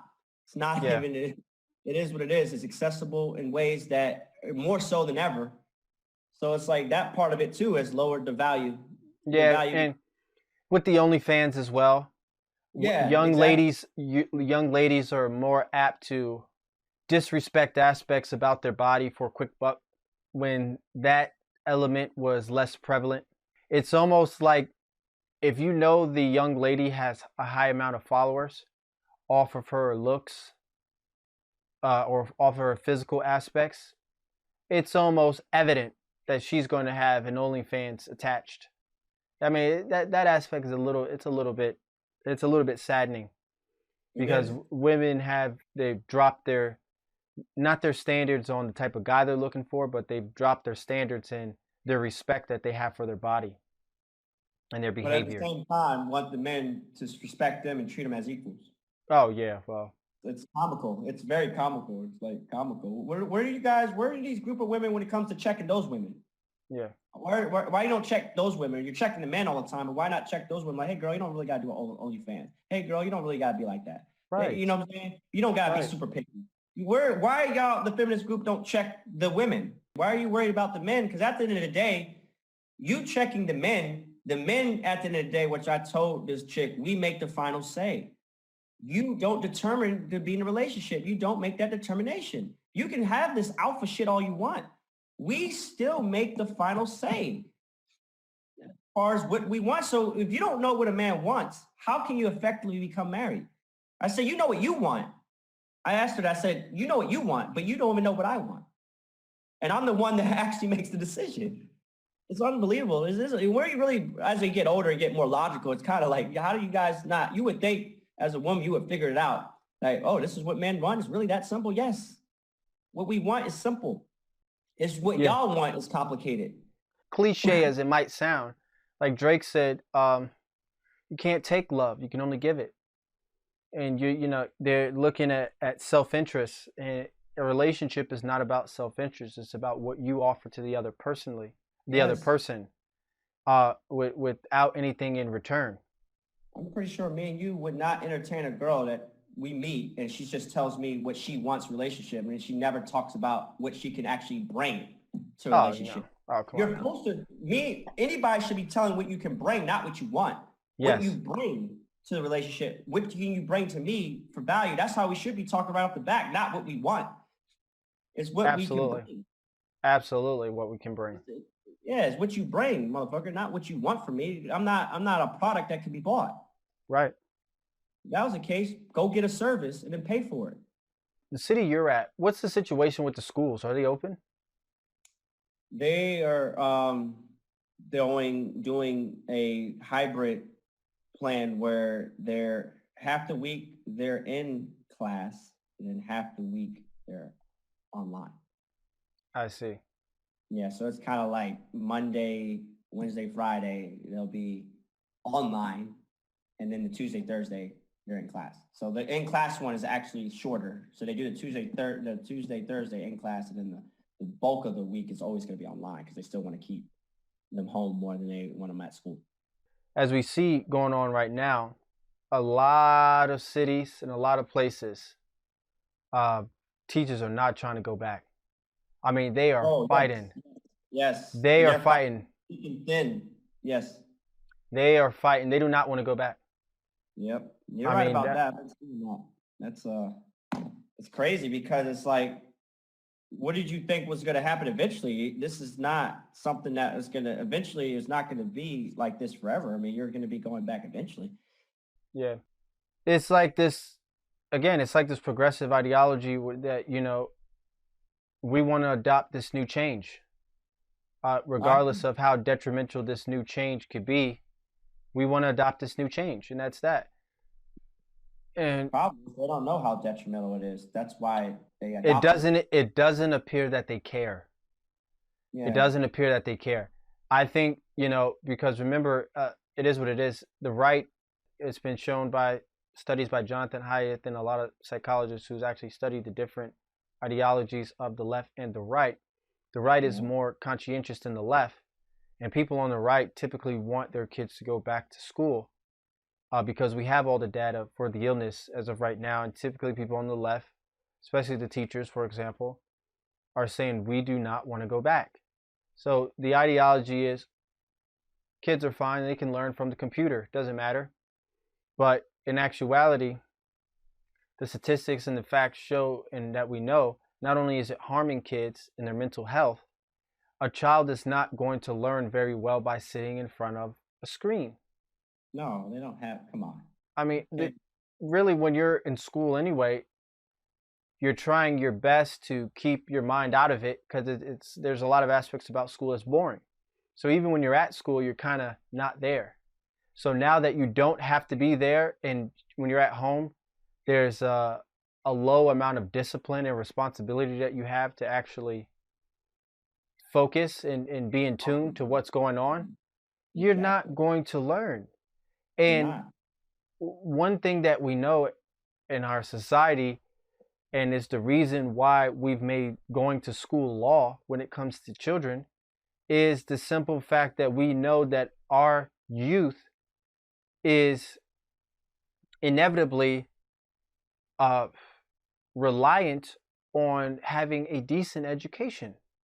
Mm-hmm. You know, them missing these years is you don't get it back. And when it comes to psychological development, training your mind in a way of learning and educating yourself is the foundation to helping your intelligence and helping you to become a smart individual who can take on life. Because once you become an adult, your ability to change your neuroplasticity in a manner where you accept different ideas and thoughts and information is going to harden, and your ability to do that is going to decrease. So throwing away these years of our youth for education and learning is just going to be nothing but increasingly destructive to our society over time. Them sitting in front of a computer to learn does nothing. It does nothing. And if they showed that the risk of having children in school is basically 0 to none. The older you get, the more affected you are by COVID, and preferably the closer you are to the age of average individuals who pass away is when you're the most susceptible, and the younger you are is the very, very, very least susceptible you are to this COVID. And so to completely eliminate schools at this manner is just the worst possible thing we could do to the development to our society. It's disgusting. Yeah, I don't get how we don't have these public officials look at the data and make a objective decision. It's the fear of Public perception. Is it public? The public yes, kind of narrative? Yeah. So yeah, that means you're doing political, it's politics, yeah, all day. yeah, Which the objective data should be making decisions, not what people feel. right, absolutely. That's the problem. Well, I feel my kid's not safe. Ma'am, I don't care what you feel. Feelings are, we all have different feelings. If we all act on feelings, we would just have no order in society. Absolutely, absolutely. We have to have order. It needs to be objective data, period. And you got to put your personal feelings to the side when the data Yes. comes. Yes, as it's so terrible that societies want to now live by these narratives, Oh, and pragmatic views are being thrown in the garbage. Everything is going in an area focusing on theoretical forms of benefit, and if they're theoretical and not practical, that means that they're not pragmatic, and if they're not pragmatic, then generally they are not going to work in comparison, because things that are practical are things that we have done in society by definition that have worked, in things that we continue to do that we know that work. Theoretical are just ideas that we want to try. And if that's the case, we're going down destruction. And it has been shown that, like, even by evolutionary biologists has said that, these theoretical forms of focusing on our society, and these theoretical views and these narrative views on making policy and ideas in life on how we follow is going to do nothing but destruction. And see, that's the problem, is now all of these narrative viewpoints in a society, because of social media and internet, are growing. Before, if you had a non-pragmatic viewpoint, that idea would just lurk in a small group of people that you can't even connect with because there's no social media. So actually pragmatic viewpoints would dominate because we only are doing things based upon what we know works. So now, with large groups and being politically correct, you want to have this inclusive behavior. You want to act, governments are trying to actually include ideas that don't work as a way of being politically correct, to kind of massage and rub the backs of people who we don't want to be sensitive. The give and take of the repercussions of giving people what they want from an emotional standpoint, and what we lose doing that is a lot worse than what we gain. Yes, it's actually terrifying to see that's the direction that we're going. That's the direction we're going, because where does it end? I mean, we're going to always have some type of social issues. It's like, Also, I seen, another big topic in the media that I've seen is like how, I mean, we knew it was bad when it came to Cuomo, for example, on his handling of the nursing homes, on how he was mandating people with COVID to go into nursing homes, which increased the death dramatically. And as we know, and as he even knows, that 1/3 of all the deaths were happening in nursing homes. And Yes. for him to mandate that if you are sick, you have to go into a nursing home was absolutely positively idiotic. And he was even caught by people who've been studying the data to kind of count up all the, the statistics of deaths and illnesses of the past previous years. They've actually found that the amount of deaths that happened in New York, when it comes to the nursing home, is probably 50% higher than what was actually reported because of the downplaying from Cuomo. He actually downplayed it all. And it's funny because all of these left-leaning people have been, all over, his manly anatomy, because of simply they treated him as a god. All these people, I mean, there's many clips of people saying what he's done is so great. He's an amazing person, and he has governed absolutely amazingly. And they wanted to, nominate him for Priest Prize and all this garbage, and people in New York love him. Like, my family and all these New Yorkers, they love him. He can't do no wrong. But at the same time, he's been voted as one of the worst governors throughout the pandemic, according to an actual poll that was done nationwide. Yeah, so nationwide. to find out that he has actually had 50% more deaths in the nursing homes than before is disgusting. I mean, it shows that. But yet, the liberals in New York will say that Trump didn't handle COVID effectively. Yeah. But yet, your own guy that has direct impact handled it horribly. Horribly. And you would still stand on your grave and say Trump didn't handle COVID well. That he's the reason why we have 250,000 deaths. Yeah. But meanwhile, it's sick. That just says a lot about New Yorkers. Their intelligence is low for them to actually say that he's a great mayor, even though the nation's objective view says he's the worst. But the New Yorkers say he's not. That just tells me that New Yorkers are from a political standpoint, are not smart at all. Yeah. As a whole. I mean, I'm sure there's some smart ones in New York, but as a whole. Yeah, I mean, I would definitely say generally the average person is not abreast on political aspects. They typically go emotional when it comes to voting. And when it comes to New Yorkers who are extremely passionate, they go with the highest form of passionate forms of behavior when it comes to political aspects as possible. Mm-hmm. It was funny. There was this guy who did. You know how you have these guys with these microphones who go around doing these interviews with people, just basically to see what their thinking is. I like what PragerU does. They're funny.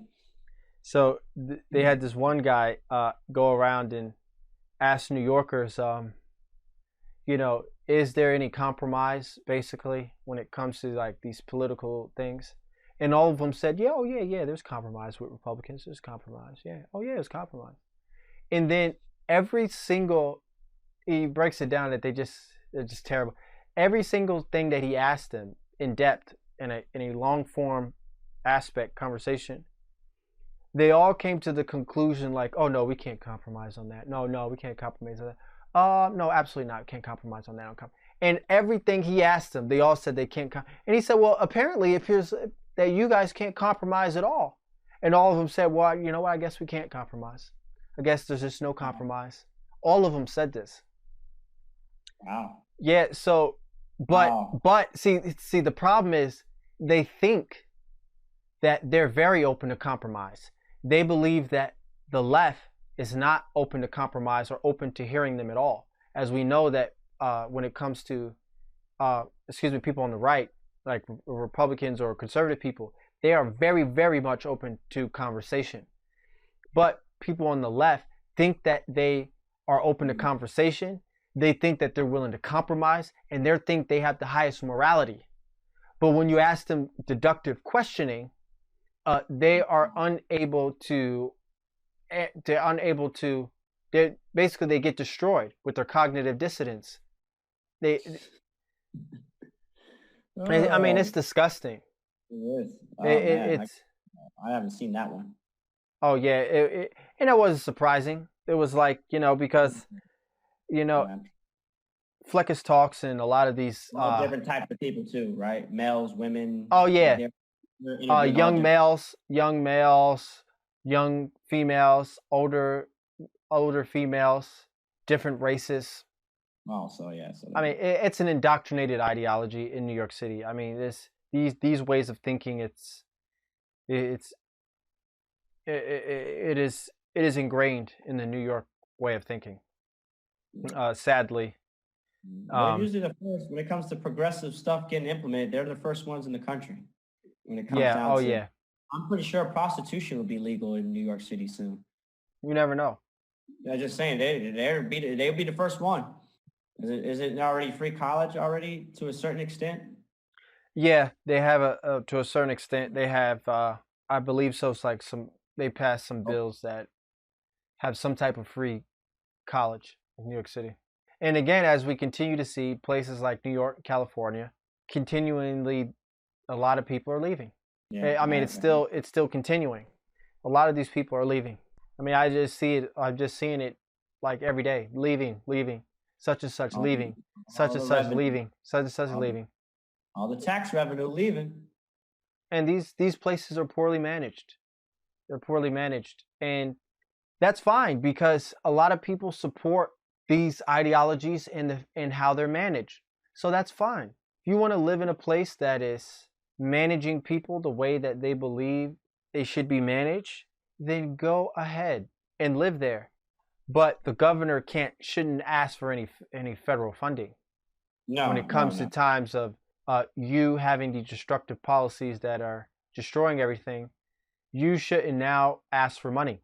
Just if you destroy yourself into the ground, destroy yourself into the ground. That's fine. But let your demise be your own self-infliction. They Yes. actually I remember this, another street side interviewer actually went to ask some of these homeless people, I think in San Francisco, like, Mhm. they were living on the street because there's tents everywhere. Can't even drive anywhere anymore. There's tents everywhere of homeless people living out on the street. And it's like, well, why are you here being homeless? Or why don't you go somewhere else or whatever? He said, well, because this is the best place to be homeless. You can sleep anywhere you want, and the government is giving us, some type of allotment all the time, and we don't have to worry about anything or have any problems, and we can just be homeless in peace. So the government has actually supported this type of homeless problem in places like California. And as of now, it appears that the health department is going to actually start coming into play and getting on the state government's back and saying, listen, I know you want to be social justice warriors and all of that, but the people living on the street are like using drugs, and there's needles everywhere, and they're defecating all over the grounds, and it's becoming actually a health problem. They're defecating everywhere. They're vomiting all over the place. They're crapping, and I mean, there's needles everywhere. I mean, there's a health problem now. So you guys, if you guys don't clean it up, we're taking over, because this Yeah. is a health disaster. There's crap everywhere. There's crap Yeah, everywhere, and needles everywhere, and drugs everywhere. And you guys are just saying, this is fine. It's all right. It's okay. If you Like, guys don't do something as a health department, we're going to step in. it is unbelievable. While you were talking, I just looked up just to see just 2020 worst red cities. So here's the top five. I mean, there's probably different. Washington, D.C., Yeah. New York, Yep. Oakland, Hartford, Connecticut, Yeah. Flint, Michigan. I mean, they all have something in common. St. Louis, Missouri, Yeah. Memphis, Tennessee, Cleveland, Ohio. Isn't that funny? Yonkers. I guess Yonkers is a shithole. I haven't really been there, but I guess that's a shithole. Yeah. But those are just in there. And actually, Virginia Beach ranked number 3, one of the best red cities. So it's always up there in the top 10. Virginia is actually ranked like top third best ran states too. It's kind of crazy. I looked at the rankings that they had. They had education as like number 1. Yeah, this one says here, education, 3. Yeah. Yeah, it's weird. It says education ranked 3. That's pretty. Number 1 Yeah. was So Fremont, California. yeah. So I would love to see what the How they how they get come that. up with that. Yeah. I would think it's percentage of people that pass high school. We Probably. have a 90% pass rate Yeah. or whatever. not really, I don't think it's a good, but I guess that's a basis. But I mean, but yeah, it's funny. One thing they have all in common, they're left cities. That's pretty much what I've been Yeah. telling my pops that, I've been telling my mom that. I said every year, this is every year now. We can compile a list every year, Yep. the top 10 worst ran cities every year, and there'll be left cities. There'll be left Yep. Democratic cities every time. Yeah. Every time. Yeah. Every time for since inception of the data. Yeah. But when I show them that, it's like they try to.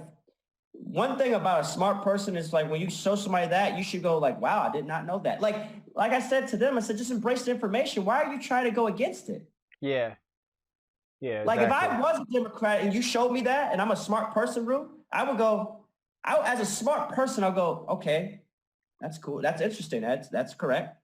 And I would just leave it at face value. I'm not trying to defend it. I mean, not Right. defend it, but try to argue it. And argue and say, well, yeah, but there's always that but. Yeah, they're ran cities, but you got to understand this and that and this and that. Like, no, they're worst ran cities because of the leadership. Right.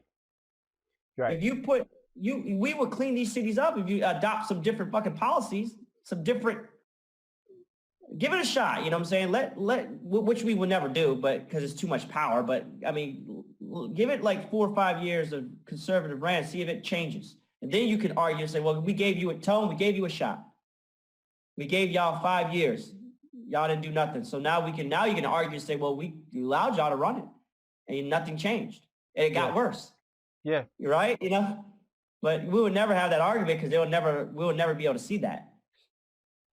No, absolutely. It's really almost like in these cities, you really have to probably have, just to give the city another type of opportunity to have a, like Joe Manchin in West Virginia, who is he's a senator who classifies himself as a conservative Democrat. You really got to, in these cities, maybe just have somebody run who runs on face value as a Democrat, but then, he implements a lot of conservative aspects in order to clean the cities up. I mean, that's really to give the cities another chance at a different form of governing to benefit, to help them. That really is what needs to be done. Somebody who runs as a Democrat but implements conservative aspects. And that's funny that Cleveland is on there, because when I went to Cleveland, I didn't get that feeling. And you know what? On some aspects, like, well, that said Cleveland worst ran city. Remember seeing some polls before that Cleveland was amongst the best places to live, amongst one of the best places to live, believe it or not. I wonder what the data points is for Rush. So it must be. I wonder if it's financials running to that. Yeah, it's probably financials. It's probably financials. Yeah. Probably access to money to fix roads, access to money for schools, access to money for first responders. City, it would have to be. You're right. It has to be the money, because that's what really runs the city. I mean, it's taxes, how we spend the money. A starving government, basically. Right. Because when I went there, for a short period of time, like, you got a lot of old Victorian homes. I'm pretty sure. I love the freaking homes. Yeah. I love the way the homes looked. Yeah, the Victorian. I mean, oh my goodness. Colonial style. Yes.